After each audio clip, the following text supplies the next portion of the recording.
Assalamualaikum warahmatullahi wabarakatuh. Kembali lagi dengan video tutorial saya. Kali ini kita akan membahas dua hal, yaitu tense dan sentence. Tense dan sentence ini sejatinya dua hal yang berbeda ya, karena yang satunya tense itu pengertian aslinya kan berhubungan dengan konsepnya kan berhubungan dengan waktu ya. Sementara sentence itu arti aslinya adalah kalimat. Tetapi bagaimanapun juga, dua pembahasan ini adalah pembahasan yang tidak bisa dipisahkan karena yang namanya sentence itu biasanya memiliki tense. Dan tense itu muncul secara gramatikal di dalam sentence. Jadi keduanya berhubungan secara timbal balik dan tidak bisa dipisahkan.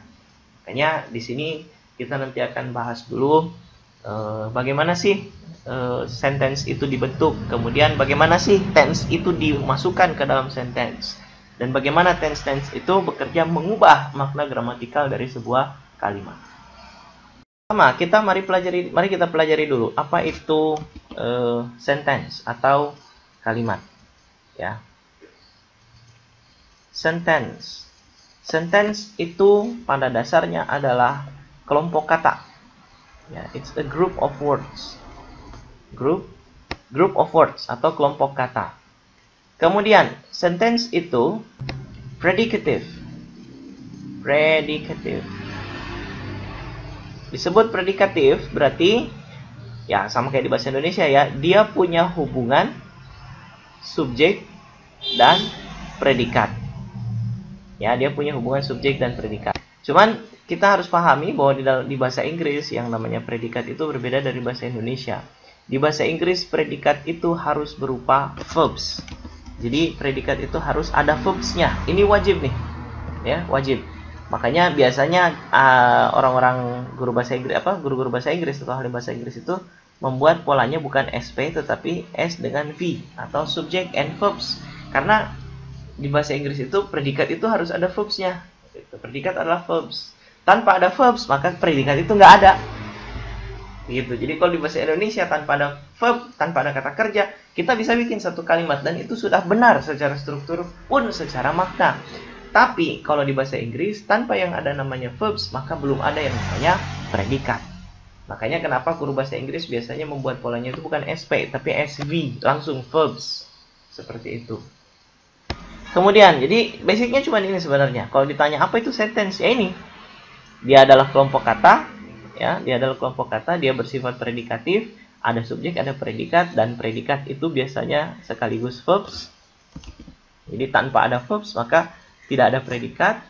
Kemudian maka biasanya dirumuskan menjadi subjek dengan verbs. Nah, ini adalah dua unsur minimal dari yang namanya sebuah sentence. Karena predikat itu nanti sebenarnya ya yang namanya predikat itu bisa aja verbs ketemu dengan nanti objek. Objeknya sendiri bisa indirect, bisa direct. Ya, verb juga bisa ketemu dengan yang namanya prepositionals atau unsur preposisi. Ya, macam-macam. Yang jelas harus ada verbsnya. Makanya diberikan template atau diberikan pola dasar yaitu subjek ketemu dengan verb. Seperti itu. Nah, kemudian kita ingat lagi pelajaran yang sebelumnya bahwa yang namanya verb itu kan macam-macam. Nah, secara gramatikal verb itu kita kenal menjadi dua jenis kan kemarin. Ada yang disebut sebagai main verb, ingat ya. Terus satu lagi disebut sebagai helping verb. Apa bedanya antara main verb dengan helping verb? Bisa dilihat lagi, ditonton lagi video sebelumnya. Yang jelas main itu unsur wajib, sedangkan helping itu unsur tidak wajib. Ya, main itu adalah kata kerja utama. Dialah yang menentukan makna kalimat. Sementara helping adalah kata kerja yang memodifikasi makna utama dari kalimat. Jadi dia fungsinya di sini cuma modifikasi aja. Tanpa dia ada pun sebenarnya makna kalimat sudah jelas apa. Nah, cuma dia memberikan makna tambahan supaya dia bisa dibedakan dari kalimat lain yang menggunakan kata kerja yang sama dengan yang menggunakan main verb yang sama. Seperti itu. Terus di dalam kalimat, ya sekali lagi dalam kalimat, verb itu karena ada dua, urutannya biasanya seperti ini. Ada subjek ya, subjek muncul duluan, kemudian ada verb. Verbnya itu muncul duluan helping baru main. Jadi urutannya adalah subjek kayak gitu ya, subjek ketemu dengan helping verbs, ketemu dengan main verbs. Itu kalau ada helping verbs-nya. Jadi kalau nggak ada ya udah di skip aja langsung ke main verbs seperti ini. Nah, jadi yang muncul duluan adalah helping verbs. Kita ingat lagi, apa sih helping verbs itu? Contoh helping verbs kemarin apa saja yang masuk ke dalam helping verbs? Pertama, bisa berupa to be. Kedua, bisa berupa to have. Ketiga, bisa berupa to do. Ya, atau bisa juga berupa modal verbs, modality. Nah, main verb ya bebas, sisanya selain to be, to have dengan to do. Bahkan to be ini bisa menjadi main verb juga. Begitu ya, to be juga bisa menjadi main verb, have juga bisa menjadi main verbs. Makanya kita bisa aja ya bikin kalimat kayak gini misalnya. I. Terus kita pakai main have, atau kita pakai helping verbs-nya have misalnya. Kemudian main verbs-nya kita pakai have lagi. Nah, tapi kalau misalnya ada have, berarti kan polanya ada subjek ketemu dengan to have. To have ini paling bisanya diikuti nanti dengan verb 3. Ini biasanya verb 3. Maka kalau kita mau pakai main verb-nya adalah to have lagi ya, main verb-nya adalah to have lagi, berarti kita ambil to have-nya bentuk verb 3. Siapa bentuk verb 3 to have? Yaitu had. Bisa bikin kalimat kayak gini, kita bisa. I have had. Jadi yang satu to have sebagai helping, yang satu lagi sebagai main verb. Nah, I have had. Saya pernah punya. Ya, karena helping verb itu tidak pakai makna aslinya. Oke, yang namanya to have itu kan artinya punya. Tetapi kalau misalnya dia sebagai helping verbs, dia tidak akan pakai makna yang ini, dia akan pakai makna yang lain, yaitu sudah. Begitu. Jadi ya, to have sebagai helping verbs bermakna sudah, kemudian had sebagai verb 3 baru bermaknanya punya. Jadi kalimat ini artinya saya sudah pernah punya. Nah, kemudian kita tambahkan objeknya di belakang. Apa objeknya kira-kira? I have had a car, misalnya. Saya pernah punya mobil. Ya, karena di sini ada makna have, ya. Have itu artinya perfect. Perfect itu berarti pernah. Ya, mungkin dulu pernah, sekarang tidak. Namanya juga pernah, berarti kan pernah, berarti bisa saja sekarang tidak. Begitu. Jadi kalimat itu sekali lagi ya. Kalimat itu terbentuk dari yang namanya ada subjek dengan predikat, dan predikat itu sama dengan subjek. Seharus punya yang namanya verbs, maka polanya juga bisa ditulis menjadi subjek ketemu dengan verbs. Kemudian ingat bahwa verbs itu bisa terdiri dari helping dengan main, oke? Kemudian urutannya adalah subjek dulu, kemudian helping verbs, kemudian main verbs. Kemudian helping verbs terdiri bisa dari to be, bisa dari to have, bisa dari to do, atau bisa dari modal verbs.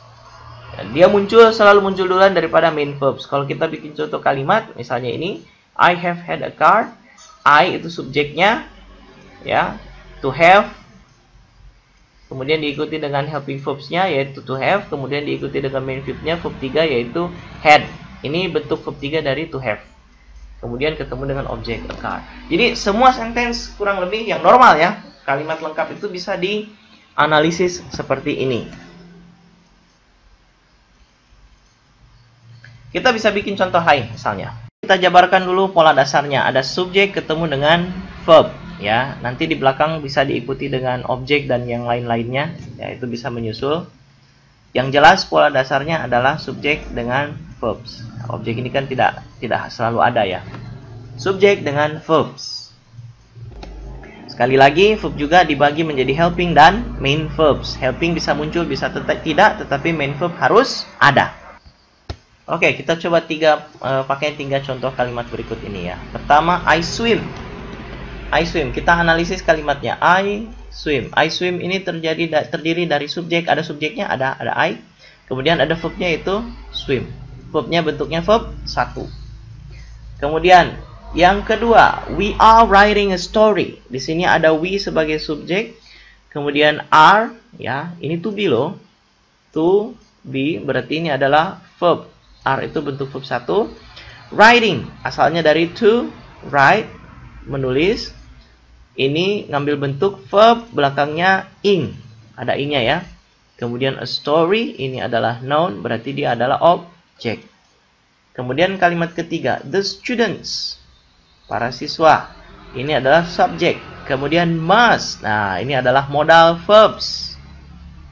Modal ya, modal verbs. Kemudian read, asalnya dari to read. Membaca, berarti ini verb satu. Kemudian this ini adalah pronoun, ya, directive pronoun, kata tunjuk, maka dia akan menjadi objek. Semua kalimat bisa dianalisis seperti ini, mirip seperti bahasa Indonesia kan ya. Nah, bahkan kita juga bisa membuat ini semua kalimat kayak gini. Termasuk ini baru kalimat satu klausa nih ya, baru satu klausa ya. Di dalam bahasa Inggris itu kita punya konsep yang namanya clause. Ya, sama di bahasa Indonesia juga sebenarnya ada clause. Apa itu clause? Kalau ada hubungan subjek dengan verbs, ketemu satu subjek dengan verbs, itu udah jadi satu clause. Nah, di sini clause-nya baru ada satu nih, ada subjek verb satu, subjek verb satu, subjek modal verb satu. Ini baru satu clause karena kenapa? Baru satu pasang subjek dengan clause, satu pasang subjek dengan verbs. Nah, ada beberapa kalimat ya, ada kalimat yang disebut dengan compound, ada kompleks, yang semuanya adalah kalimat majemuk. Kalau di bahasa Indonesia istilahnya itu punya lebih dari satu clause. Itu pun tetap satu clause itu kondisinya atau polanya seperti itu, ada subjek, ada verb.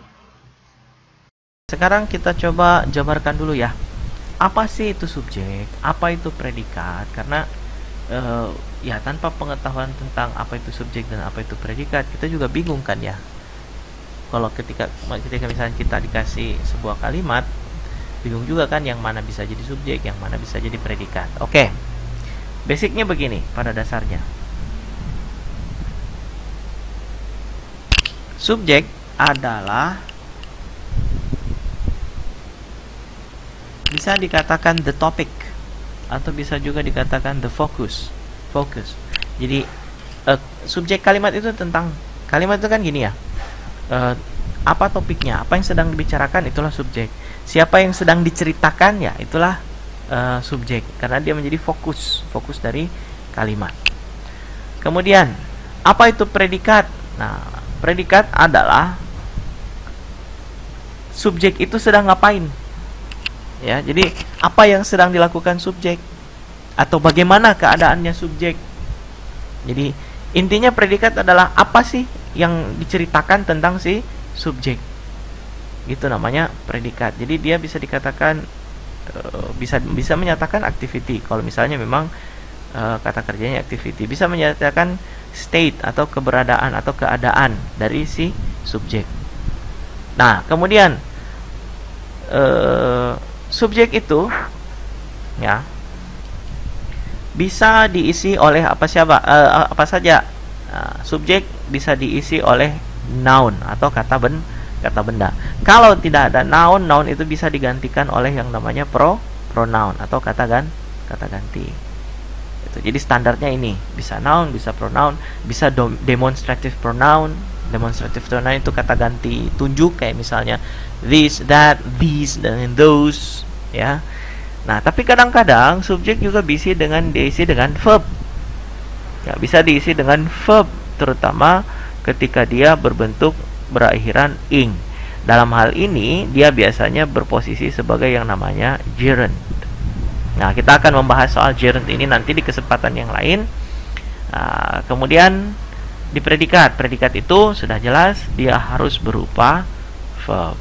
Nah, verbnya sendiri tadi juga sudah dijelaskan. Sekali lagi saya ingatkan pula, bisa terdiri dari main verb dan juga bisa terdiri dari yang namanya helping verb.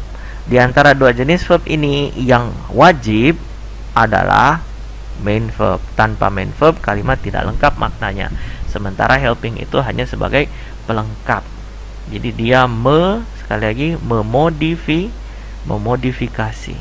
Dan dialah nanti yang bertugas untuk membedakan kalimat ini punya tenses apa, kalimat ini punya mode apa. Itu ada semuanya di helping verbs. Posisi helping verbs juga nanti menentukan. Bisa jadi kalimat itu positif, bisa jadi kalimat itu negatif, bisa jadi kalimat itu pertanyaan atau interrogatif. Karena kalau interrogatif kan helping verbsnya pindah ke depan, begitu ya. Perlu diingat juga ya bahwa yang namanya subjek dengan verb ini ya membentuk hubungan yang namanya proposisi, ya. Dan kesatuan subjek dengan verb ini nantinya akan membentuk yang namanya sebuah clause atau klausa. Ya, ini harus dipahami baik-baik karena dalam satu dalam satu kalimat in a sentence there could be one clause, bisa jadi ada satu klausa, or there could be more than one clause, bisa juga lebih dari satu klausa. Nah, nanti namanya beda-beda, ada yang namanya compound sentence, ada yang namanya complex sentence, ada yang namanya compound complex sentence, macam-macam. Nah, sebelum ke sana, kita coba buat dulu analisis tadi ya tentang pola kalimat ada subjek dengan verb itu. Kita buat contoh kalimat seperti ini, misalnya.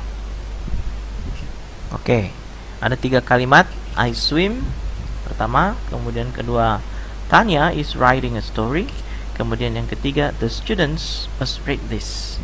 Ya, ada 3 kalimat, panjangnya berbeda, jumlah katanya tentu berbeda. Tapi pada dasarnya semua pola kalimat itu punya unsur subjek dan unsur predikat. Kita coba analisis satu persatu. Pertama, kalimat I swim. Di depan sini. Nah, kita perhatikan di sini I swim. Ya. I bisa menjadi subjek. Swim ini berasal dari kata to swim, berarti ini adalah verb ya. Berarti ini jadi verb. Verbnya bentuk verb 1. Kemudian kalimat kedua, Tanya is writing a story. Tanya is writing a story. Di sini ada Tanya. Tanya ini adalah common nouns ya. Nouns bisa proper nouns karena nama ya. Nouns ini bisa menjadi subjek. Kemudian perhatikan di sini ada is. Is ini adalah to be. Kemudian di sebelahnya ada writing. Writing itu to write. Nah, dua-duanya verb ya. Ada to-nya berarti ini verb. Writing pun ya, writing juga verb.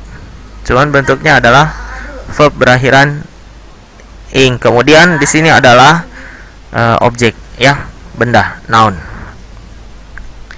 Kemudian yang ketiga adalah the students must read this.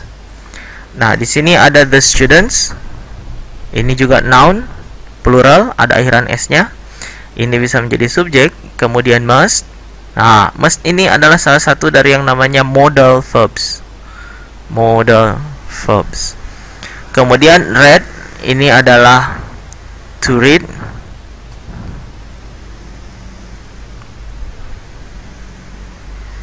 Ya, kemudian berarti ini bentuknya verb 1. Kemudian this ini adalah pronoun, kata tunjuk ya. Ini bisa menjadi objek. Nah, jadi kita bisa perhatikan ya di sini. Ini ada subjek, di sini ada verb, di sini ada subjek, kemudian di sini ada 2 verb. Di sini ada subjek, di sini juga ada 2 verb. Ini verb ya, ini verb. Berarti polanya sama kan? Ada subjek, verb, subjek, verb, subjek, verb.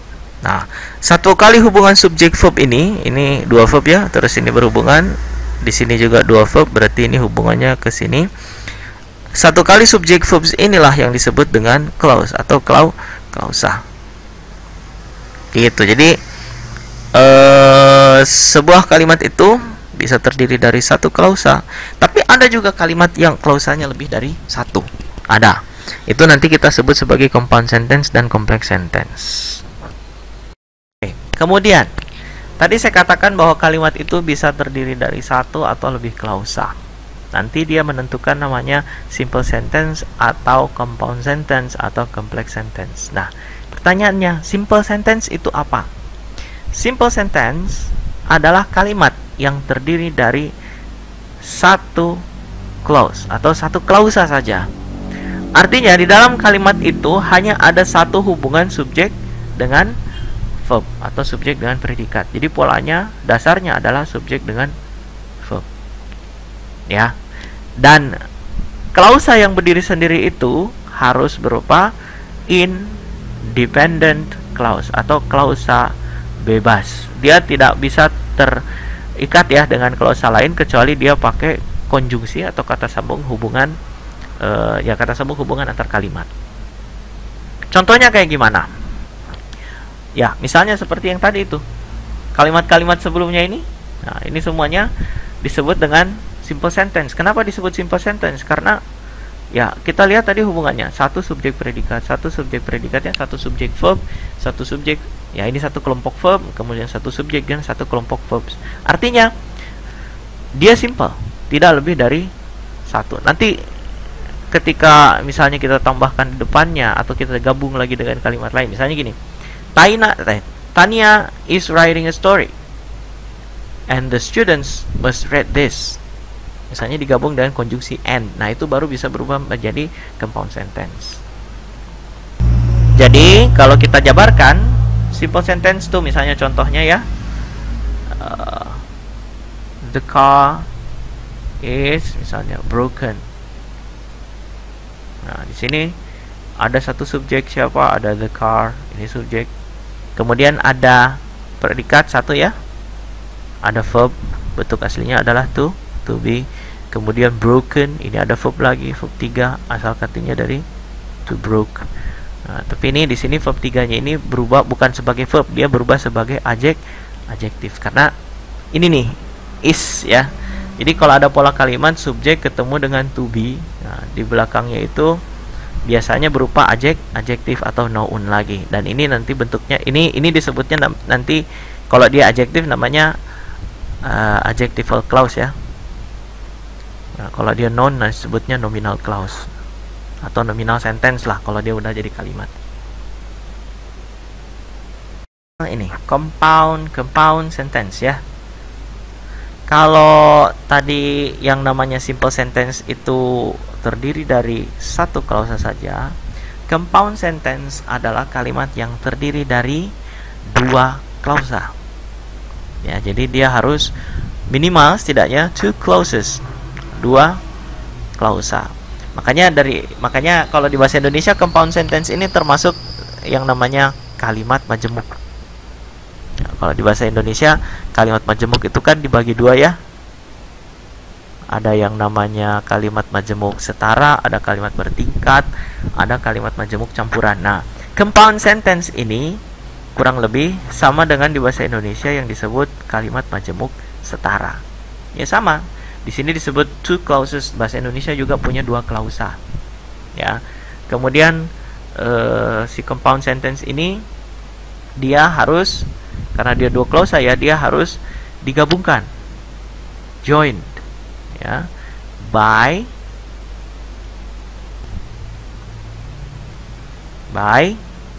sebuah coordinating conjunction ya, digabungkan oleh satu konjungsi atau kata sambung koordinatif, atau ya, or a semicolon ya. Semicolon itu bahasa Inggris dari tanda baca titik koma. Tapi yang paling lazim kita temukan ya jelas adalah coordinating conjunction. Karena di bahasa Indonesia juga seperti ini.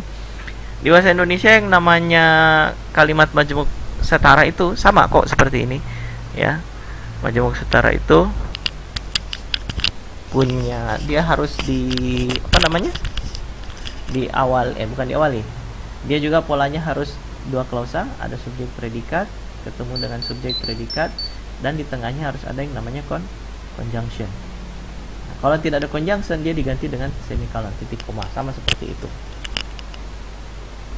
Nah, sekarang kan digabungkan oleh compound sentence itu kan terdiri dari dua klausa ya. Kita coba buat contoh. Ada sebuah kalimat dengan dua klausa. Oke, coba perhatikan kalimat ini. I like tea but Elsa like coffee ya. Kalimat ini terdiri dari dua klausa. Apa saja? Pertama, ada klausa I like tea. Nah, ini satu klausa nih. Kemudian klausa kedua, Elsa like coffee. Tahu dari mana ini ada bisa dua klausa? Kita lihat. Yang namanya klausa kan ada hubungan subjek dengan predikat atau subjek dengan verb ya. I ini subjek, like ini verb, ya kan? Elsa itu proper noun, bisa jadi subjek. Kemudian like itu adalah verb juga. Berarti ada subjek ketemu verb, ada subjek ketemu verb. Artinya ini sudah satu klausa, ini pun satu klausa. T ini T ini kan objek ya, objek dari yang di sini ya. Kemudian coffee ini objek dari si Elsa. T itu disukai oleh saya, sementara coffee itu disukai oleh Elsa. Nah, kemudian perhatikan di tengahnya. Di tengahnya ini ada kata but. But atau tetapi kalau bahasa Indonesia ya, but. But di sini fungsinya sebagai conjunction atau kata sambung, dan inilah yang menandakan bahwa si kalimat ini memiliki dua klausa, karena konjungsi itu memisahkan antara klausa yang satu ya dengan klausa yang lainnya. Jadi ada dua klausa. Jadi lihat, compound sentence has two clauses. Oke, klausa 1, klausa 2. Joined by coordinating conjunction. Oke, sudah ada but di tengah or a semicolon. Nah, kalau si but-nya ini dibuang dan ini mau dijadikan satu kalimat, ya, misalnya ini but dibuang, nggak ada, dia harus diganti dengan tanda baca titik koma. Seperti itu. Cuman kan yang lebih lazim itu kan daripada titik koma ya kita pakai but saja. Seperti itu. Nah, kemudian two clauses, compound sentence, dua clauses ini semuanya ya harus berupa independent. Ingat ya, compound sentence itu meskipun dia pakai dua klausa, dua-duanya klausanya harus independent atau klausa yang bisa berdiri sendiri. Cirinya apa? Kalau kita pisah kedua kalimat itu, dia bisa berdiri menjadi kalimat yang tidak saling berketergantungan. Artinya kalimatnya bebas. Kita ucapkan satu kali pun dia sudah paham, misalnya.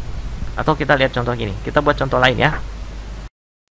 Di sini ada dua kalimat dan kedua-duanya independent. Kenapa independent? Karena mereka bisa berdiri masing-masing karena membawa makna yang sudah sama-sama utuh. James is playing the piano. Kemudian yang kedua, Nina is listening his play. James sedang bermain piano. Kedua, Nina sedang mendengarkan permainannya. Ya, jadi kedua-duanya bisa berdiri sendiri. Artinya tidak perlu saling berikatan juga apa-apa. Meskipun ya memang his play di sini merujuk ke yang sebelumnya, tetapi kalimat ini semuanya dua-duanya sudah lengkap. Nah, kedua kalimat ini yang awalnya berdiri sendiri bisa digabung menjadi satu kalimat compound atau compound sentence. Ya. Syaratnya gimana? Ya tinggal ditambahin konjungsi di tengahnya. Nah, misalnya kita masukin di sini konjungsinya apa ya? Misalnya kita masukin di sini konjungsinya and. Nah, James is playing the piano and Nina is listening his play. James sedang bermain piano dan Nina sedang mendengarkan permainannya.